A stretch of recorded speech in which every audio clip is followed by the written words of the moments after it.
We're the lucky ones. Here in northern New Mexico, we live in some of the most beautiful country in the nation. Many of us live as close to the wild as we can, nestling our houses up in the trees and angling our windows and decks out to the great views. Up here, our forested mountains provide a winter and a summer paradise. All of this brings us a bucket load of tourists eager to share our lives with us. There is one visitor, however, that we don't want to see. One that ruins the air, kills the wildlife, and can destroy our community water systems. This visitor can come because of lightning from the sky, or a match from a car, or from the heat of an off-road vehicle. We're talking about wildfire, the visitor that destroys our mountain and takes our homes. In many ways, it's our own fault and our job to fix. Our forests have become overgrown because we suppressed fire for decades.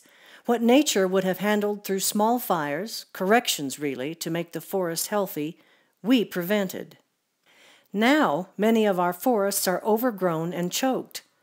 We call these doghair thickets, full of dead and downed trees with fuel piled up in tangles. Much of the forest isn't healthy. Even trees that look okay are starved for water in the competition because the woods are too thick. And it's bad for the wildlife. Many of them live on the grass and forbs that are now choked out in so many places. All of this fuel is waiting for a fire, and when one comes, what once would have been a small blaze can turn into a nightmare raging through the treetops and scattering sparks a mile downwind. The consequences have gotten so much worse. You have to be smart to live up here. There are easy things that you can do to prepare that will help even in the most catastrophic fire. Let's start with the defensible space around your home. You don't want anything burnable right up against your house. This is just common sense.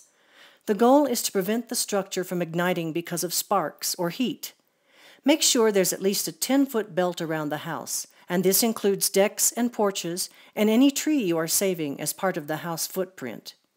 Trim trees so they're not up under the eaves and keep them cut back a good distance from the chimney. Install hardware screen at the deck edge so sparks can't blow under. Don't stack firewood on the deck during fire season. Landscape with gravel and with plants and edging that don't burn easily. Pretend you're a wind-driven spark and ask yourself, where could I start the fire that takes this house? Then there is the forest close by the house. If you can remove the dead standing trees and the dead material on the ground, you can keep the fire further back from the home. If you can keep ladder fuels away from the trees, then you can keep a fire from accelerating up into the treetops and speeding towards your house. If you can thin out the canopy, then a healthy forest floor can return. When you restore a woods to its natural state, it's more beautiful, it's healthier, and it's sustainable. We want a more natural tree spacing. We want snags and rotting logs for wildlife habitat, and we want sunlight. We can imagine when the fire comes, and science tells us that it will come. It will be a ferociously hot burn, endangering people, structures, animals, and the watershed. We want a chance for the fire to drop out of the treetops onto the ground, and we want to limit the burn damage. Smart people living on the edge of the forest are ready to leave and ready to return. Ready means preparing your family. We know how to use the basic emergency plans we can find online and how to personalize them for us. We know where we will meet if we get separated. We know what we should take with us, our prescriptions, our pets, water, a radio, our laptops, a day's worth of food and water. Set means being packed and following the news closely. We have preparation checklists for the interior and the exterior of the house. We have the car loaded. We are attuned to the progress on the fire and the advice from authorities. We have called ahead to our relatives to let them know they may soon see us. We have maximized our chances to save the house and to get away safely. Go means we leave, early and not in a panic. Where we live, many of our neighborhoods are far up narrow, forest-lined roads. We do not want to be in the way of the fire teams as they come up the mountain to save it and our houses.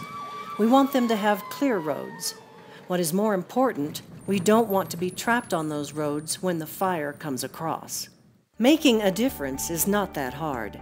After the fire, we can live in an ashtray, or we can have a landscape that comes back quickly and bountifully. We can lose our houses, or we can have something to return to.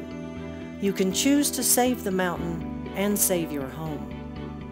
We get to live in one of the most fantastic places in the world. It's worth fighting for. It's worth committing to. It's worth our stewardship.